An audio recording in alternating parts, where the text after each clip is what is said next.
Hello. ഇവളെന്നെ കൊല്ലുന്ന തോന്നണേ അച്ഛാ. അച്ഛാ അച്ഛാ, കാഞ്ചന എന്നെ വെറുതെ അടിക്കാന്ന് മാത്രല്ല ഇപ്പൊ വെടിവെക്കാനും തുടങ്ങി. അവളെന്നെ എൻകൗണ്ടർ ചെയ്ത് കളയാ അച്ഛാ. എന്നെ വന്നത് രക്ഷിക്കാ.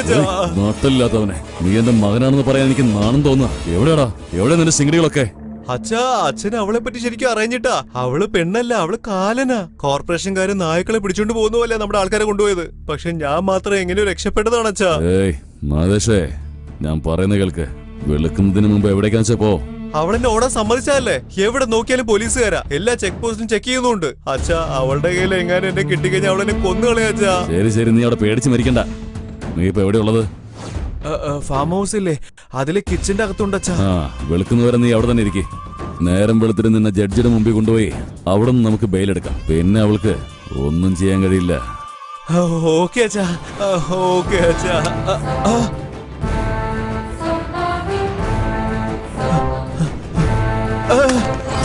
Hello Mathesh, hello hello മാതേഷ്.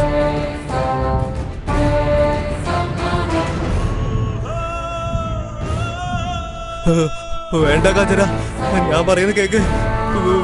വെടിവെക്കല്ലേ Kanchana. അച്ഛാ,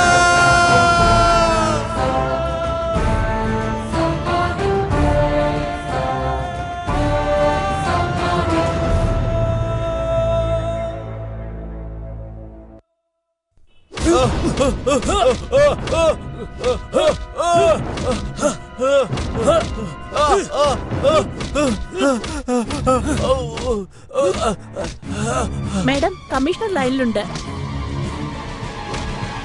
കണ്ടിന്യൂ.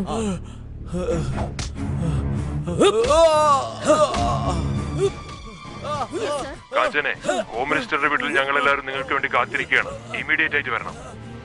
എന്താ കാഞ്ചനെ, എന്താ നിന്റെ മനസ്സിൽ വിചാരിച്ചിരിക്കുന്നത്? നിന്റെ ഇഷ്ടത്തിന് തോന്നിയ ദിവസം ചെയ്യാ? ഞാനും നിന്റെ ഹയർ ഓഫീസറെ എന്തിനു വേണ്ടി ഇരിക്കുന്നത്? ചുമ്മാ വർത്താനം പറയാനോ? ഇല്ല സർ, നിയമത്തെ സംരക്ഷിക്കാനാണ്. അത് നീ പറഞ്ഞറിയേണ്ട ആവശ്യം എനിക്കില്ല. നിയമം എവിടെ പാലിക്കണം, എവിടെ പാലിക്കപ്പെടേണ്ടത് എനിക്ക് നന്നായിട്ട് അറിയാം. അയ്യപ്പൻ ആരാന്നാ നിന്റെ വിചാരം? നമ്മുടെ പാർട്ടി ഫണ്ടിലേക്ക് ഒരുപാട് സഹായം ചെയ്തിട്ടുള്ള ആളാ. എന്റെ ഗോഡ് ഫാദറാണ്. അദ്ദേഹത്തിന്റെ മകനല്ലേ നീ അറസ്റ്റ് ചെയ്തിരിക്കുന്നേ? ആദ്യം നീ അയാളെ റിലീസ് ചെയ്യ്. ഇദ്ദേഹത്തിനോട് മാപ്പ് പറ. സോറി. നിങ്ങളോടല്ല, ഇദ്ദേഹത്തിനോടാ. ഇവൻ നിങ്ങൾക്ക് ചിലപ്പോ ഗോഡ് ഫാദർ ആയേക്കാം, പാർട്ടി ഫണ്ടിലേക്ക് ധനസഹായം ചെയ്തിരിക്കാം. എന്നാൽ ഇയാളുടെ മോനൊരു കൊലപാതക. ഒരു പോലീസുകാരനെ തന്റെ വീട്ടിൽ വെച്ച് അതിക്രമിച്ച് അദ്ദേഹത്തിന്റെ ഭാര്യയുടെ മകളുടെ മുന്നിൽ വെച്ച് തന്നെ മനസാക്ഷിയില്ലാതെ കൊലപ്പെടുത്തിയിരിക്കുന്നു. പോലീസുകാരുടെ ജീവന് പോലും യാതൊരു ഉറപ്പും ഇല്ലെങ്കിൽ പബ്ലിക്കിനെ എങ്ങനെ നമ്മൾ സംരക്ഷിക്കും? ശരി, നടന്നത് നടന്നു. എന്തോ ചോരത്തളപ്പുകൊണ്ട് സംഭവിച്ചു. വേണമെങ്കിൽ ആ കുടുംബത്തിന് നമുക്ക് 1 ലക്ഷം രൂപ ധനസഹായം ചെയ്യാം. സോറി, ഒരു ജീവന് പകരം പണം കൊണ്ടെല്ലാം ഒതുക്കി തീർക്കാമെന്ന് വിചാരിക്കണ്ട. പോയ അയാളുടെ ജീവൻ തിരിച്ചു തരാൻ കഴിയോ? അയാളുടെ ഭാര്യയ്ക്ക് ഭർത്താവിന് തിരിച്ചു കൊടുക്കാൻ കഴിയോ? നിങ്ങൾക്ക് അനാഥരായ അയാളുടെ മക്കൾക്ക് അച്ഛന് തിരിച്ചു കൊടുക്കാൻ കഴിയോ? ഏയ്, ആരോടാ നീ സംസാരിക്കുന്നേ? ഞാൻ ഈ സ്റ്റേറ്റിന്റെ ഹോം മിനിസ്റ്ററാണ്. എന്റെ ഈ കതറിന്റെ പവർ ഉണ്ടല്ലോ, അത് നീ ഇപ്പൊ ഈ ഇട്ടിരിക്കുന്ന കാക്കയ്ക്ക് ഇല്ല മോളെ. എന്നെ ധിക്കരിക്കാനായോ നീ? ഞാൻ ആരെയും ധിക്കരിക്കുന്നില്ല സർ. നിങ്ങളുടെ ചോദ്യത്തിന് ഉത്തരം പറഞ്ഞു. അഹങ്കാരത്തോടെയാണ് സംസാരിക്കുന്നത്.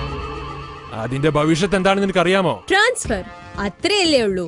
ഊണും ഓർക്കും കളഞ്ഞ് നാടിനെ രക്ഷിക്കുന്നവരാ ഞങ്ങൾ. അന്തസ്സില്ലാത്ത ഓരോ പ്രവൃത്തികൾ ചെയ്യുന്നവരെ നട്ടല് തല്ലിയൊടിച്ച് നാട് സംരക്ഷിക്കുന്ന ഞങ്ങളുടെ കടമയാണ്. അപ്പോ ഇദ്ദേഹത്തിന്റെ മകനെ വിടാൻ നീ തയ്യാറല്ലേ? ഞാൻ ഒരു പ്രാവശ്യം FIR ഇട്ട് കഴിഞ്ഞാൽ കോടതിയിൽ ശിക്ഷ കിട്ടണം. ഇല്ലെങ്കിൽ നടു റോട്ടിൽ വെച്ച് ചവിട്ടിക്കൊട്ടി കൊന്നുകളയും. അതായത് എന്റെ മകനെ കൊല്ലോ? നീ കൊല്ലുന്നത് നിങ്ങളുടെ ശീലം, സംരക്ഷിക്കുന്നത് ഞങ്ങളുടെ ശീലം. എനിക്ക് വേണമെങ്കിൽ അവന്റെ നെറ്റിൽ ഗൺ വെച്ചപ്പോ തന്നെ കൊല്ലാമായിരുന്നു. ഉപ്പ് തിന്നവൻ വെള്ളം കുടിക്കുമെന്നതുപോലെ അതേപോലെ തെറ്റ് ചെയ്തവനും ശിക്ഷ അനുഭവിച്ചേ മതിയാവൂ. അതിന്റെ ഇടയ്ക്ക് ആര് വന്നാലും എന്നെ കുറിച്ച് ആർക്കും അറിയില്ല. ഞാൻ എന്തിനും മടിക്കാത്തവളാണ്. Anyway, sorry sir.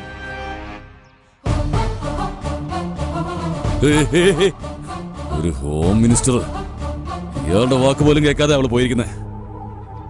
കമ്മീഷണർ, ഉടനെ തന്നെ അവളെ സസ്പെൻഡ് ചെയ്യൂ. സർ, നിങ്ങൾ വിചാരിക്കുന്ന പോലെ no argument, only implement. Suspend her.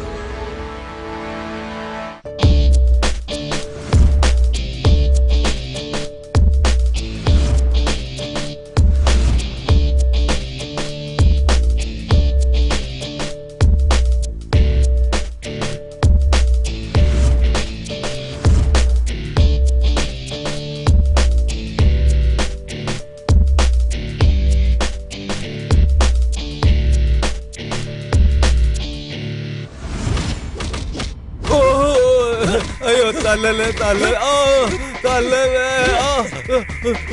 തല്ലല്ലേ പോലീസുകാർക്കെതിരെ കൈ പൊന്തിക്കാൻ നിനക്ക് ധൈര്യമുണ്ടോടാ? ഏയ്!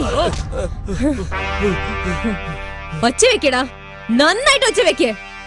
മറ്റുള്ളവരുടെ ചോരയുടെ ഗന്ധം നന്നായിട്ട് ആസ്വദിച്ചതല്ലേ?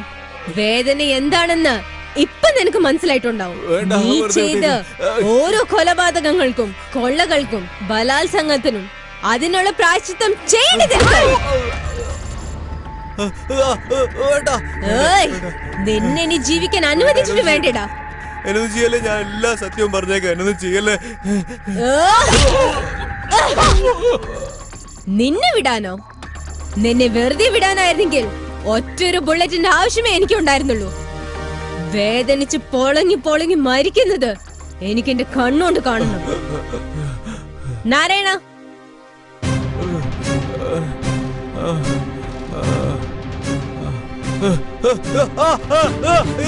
വേണ്ട വേണ്ട വേണ്ട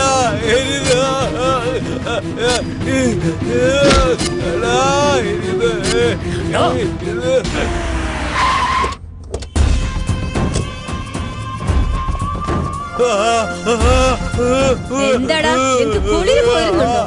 നല്ല തണുക്കുന്നുണ്ടോ?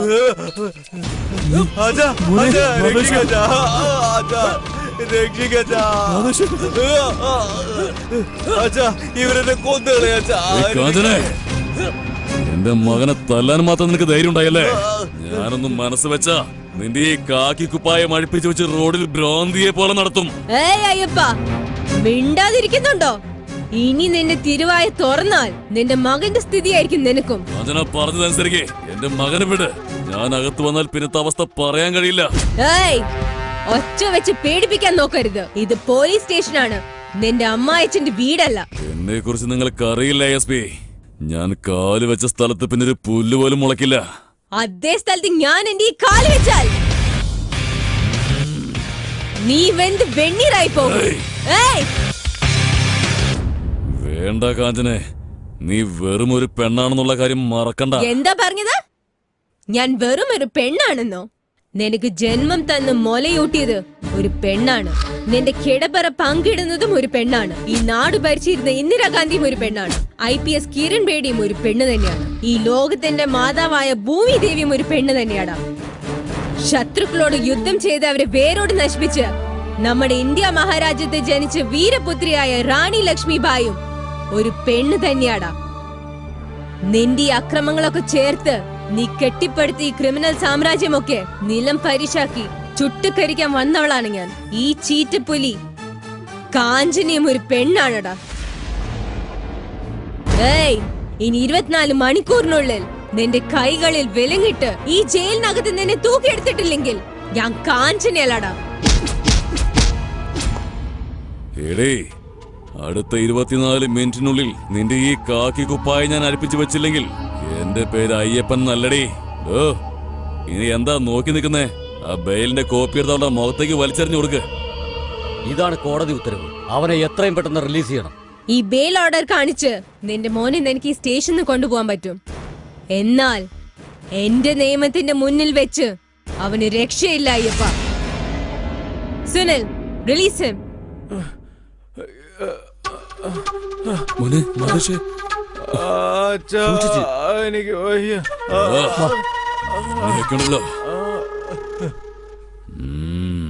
പോടാ